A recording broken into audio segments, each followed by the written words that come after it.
नमस्कार, मैं रोहित। आप देख रहे हैं बिहारी कलम। हमारे साथ बातचीत के लिए एमएल से जीवन कुमार हैं। जीवन जी, आजकल बिहार में आयोग बन रहे हैं और विपक्ष के द्वारा लगातार बदलाव की बात की जा रही है। कैसे देख रहे हैं इस समय चुनाव के समय? ये चुनाव से आयोग का कोई लेना देना नहीं है। आयोग एक अलग प्रक्रिया है और सतत प्रक्रिया का पार्ट है। इसका चुनाव से मुझे लगता है कि कोई लेना देना नहीं है। आयोग तो एक सिस्टम का पार्ट है और संविधान ने आयोग बनाने का पावर दिया है और हर व्यक्ति को अधिकार है अपनी मांग को रखने का। तो सब लोग अपनी अपनी मांग को रखे और जो सिस्टम में जिसको समझ में आया उसको आयोग में जगह दिया गया, उन लोगों को जगह दिया विपक्ष गया। तो हमलावर है कि चुनाव के समय किया जा रहा है जाति को लेकर। अच्छा, एक बात आपसे हम पूछना चाहते हैं कि कोई ऐसा दिन आपको मिलता है क्या विपक्ष में विकास के एजेंडे को लेकर हमलावर रहता है? विकास के एजेंडे को लेकर विपक्ष कभी हमलावर नहीं है। विपक्ष केवल उलूल जुलूल बातों को लेकर हमलावर है। कैसे विकास आगे आगे बढ़े, कैसे बिहार विकसित राज्य हो, इस पर कोई मतलब नहीं, कोई चर्चा नहीं है। अरे भाई, ये बिहार है, यहाँ डबल डेकर पुल, यहाँ मेट्रो का उद्घाटन हो रहा है। आप देखिए, डबल डेकर पुल का उद्घाटन हुआ ना, आप देखिए मेट्रो का उद्घाटन होने जा रहा है। इसी साल मेट्रो का उद्घाटन होगा। बिहार में इस तरह का काम हो रहा है, इस पर कहाँ चिंता है विपक्ष को? बिहार में आप देखिएगा, गंगा जी में स्पेशल जो है एक अलग व्यवस्था से वहाँ क्रूज का व्यवस्था चल रहा है। व्यवस्था एक अलग से नदी में जलमार्ग का स्थापना हो रहा है। ट्रांसपोर्टेशन की प्रक्रिया को और कैसे सरल बनाया जाए, लोगों को सस्ता ट्रांसपोर्टेशन कैसे मिले, इस पर चर्चा हो रही है। तो एक बिहार का जो अलग स्वरूप बन रहा है, इस पर पहले के राज्य में और आज के राज्य में काफ़ी अंतर हो गया है। पहले बिहार में खोजने पर इंडस्ट्री मिलता नहीं था और जो भी इंडस्ट्री था 2005 के पहले सब बेच बेच के भाग रहे थे, लोग पलायन कर रहे थे। आज किसी भी जिले में चल जाइए, वहीं पर आपको इंडस्ट्री मिल जाएगा। मैं रीगा की बात करता हूँ, रीगा को बंद करवाने वाले लोग थे ये विपक्ष के लोग। आज 9 चीनी मिल वहाँ चल रही है। तो बहुत अंतर है। अब विपक्ष को ये सब कहने का कोई राइट नहीं है। विपक्ष को हमारा एक सुझाव है कि विकास पर राजनीति करनी चाहिए और विकास पर फोकस करना चाहिए।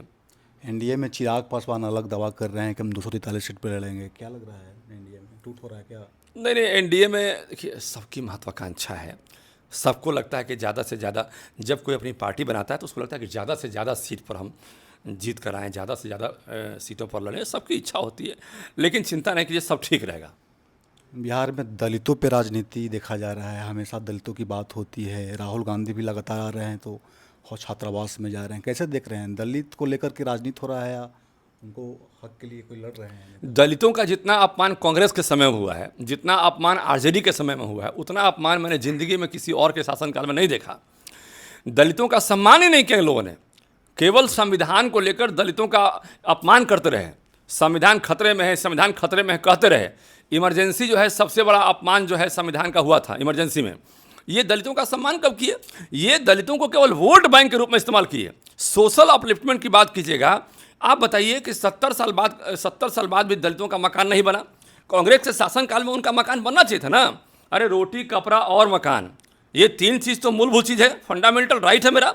लेकिन मकान भी नहीं बना पाए ना आप उनका। 70 साल तक वो आप शासन में रहे और दलितों का मकान नहीं बना। आज जब हमारे प्रधानमंत्री सबको मकान दे रहे हैं बना के, तो आपको तकलीफ हो रही है। आज देखिए, अभी मैंने देखा एक पोस्ट लालू जी का कि पैर के पास अंबेडकर जी का फोटो खिंचाया जा रहा है। अरे ये क्या तरीका है भाई?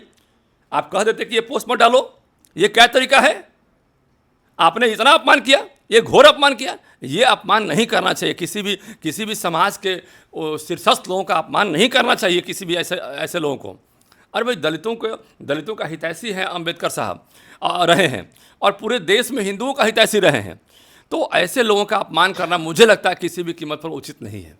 नीतीश कुमार को लेकर एक सवाल उठाया जा रहा है कि अगर एनडीए को बहुमत आती है तो अगले मुख्यमंत्री नीतीश कुमार नहीं होंगे, बीजेपी कुछ खेला करने वाली। देखिए, ऐसा है कि विपक्ष के पास, मैंने पहले भी कहा है कि चूंकि कोई एजेंडा ही नहीं है, इसलिए वो अलग अलग बातों में फंसाना चाहती है, पब्लिक को एक भ्रम पैदा करती है।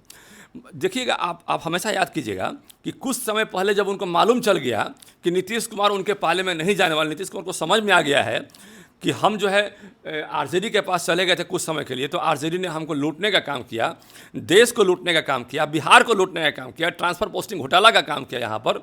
तो कई तरह के घोटाले आपने देखा कि हेल्थ में दवाई, कमाई, पढ़ाई की बात करते थे। इनके शिक्षा मंत्री ने रामचरितमानस पर अटैक करना शुरू कर दिया।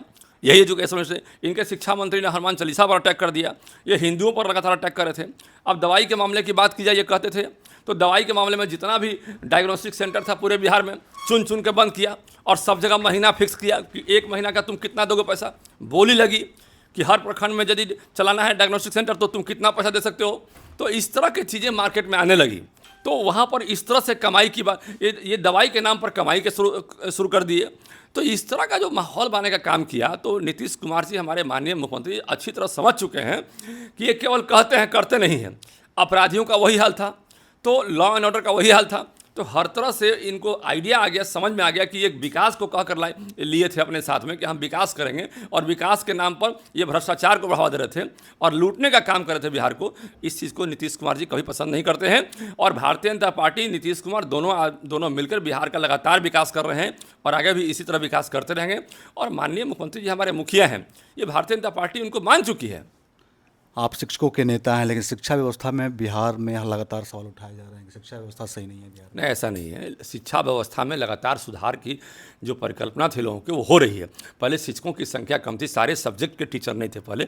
अब स्कूलों में सारे सब्जेक्ट के टीचर आ गए हैं और बहुत जगह जहाँ नहीं है वहाँ पर उनकी पोस्टिंग हो रही है। लगातार शिक्षकों की बहाली हो रही है, तो लगातार शिक्षकों का ध्यान रखा जा रहा है। हमारे चुनाव से पहले महिलाओं को ट्रांसफ़र में दिक्कत था, वो अपने घर जाने में उनको दिक्कत होती थी, तो अब उनके घर के आसपास उनकी पोस्टिंग हो रही है। दिव्यांगों को दिक्कत था, असाध रोग से कई लोग पीड़ित थे, कैंसर से पीड़ित थे, उनको दिक्कत था, तो उन लोगों का ध्यान रखा जा रहा है। तो लगातार एक चल रही है, सतत प्रक्रिया चल रही है सुधार की, और सुधार होकर रहेगा। और रहा बात सारी समस्याओं का समाधान का, मुझे लगता है कि सारी समस्याओं का तो समाधान कभी नहीं हो सकता है, लेकिन हमारे जेहन में बहुत सारी समस्या अभी भी है। जैसे वित्त रहित की समस्या है, फिजिकल टीचर की समस्या है, गेस्ट टीचर की समस्या है। तो ये सारी समस्याओं पर काम चल रहा है, और मुझे लगता है बीपीएससी के टीचर्स जो अभी बहाल हुए हैं उनके साथ कुछ समस्या है, नियोजित शिक्षक जो रह गए पहले से उनके साथ कुछ समस्या है। तो समस्याएं हैं, लेकिन बहुत सारी समस्याओं का समाधान भी हुआ है, और जो समस्याएं हैं उस पर हम लोग लगातार काम कर रहे हैं, और निश्चित रूप से मजबूती से हम उनकी बात को उठाते रहते हैं। और सरकार को काम करना ही पड़ेगा। हमारे घर में 5 आदमी है, अब 5 आदमी में 4 आदमी ठीक से काम कर रहा है, 1 आदमी ठीक से नहीं काम कर रहा है, तो काम करना पड़ेगा उनको। हम तो घर में हैं, तो घर में अपनी बात को मजबूती से रखेंगे।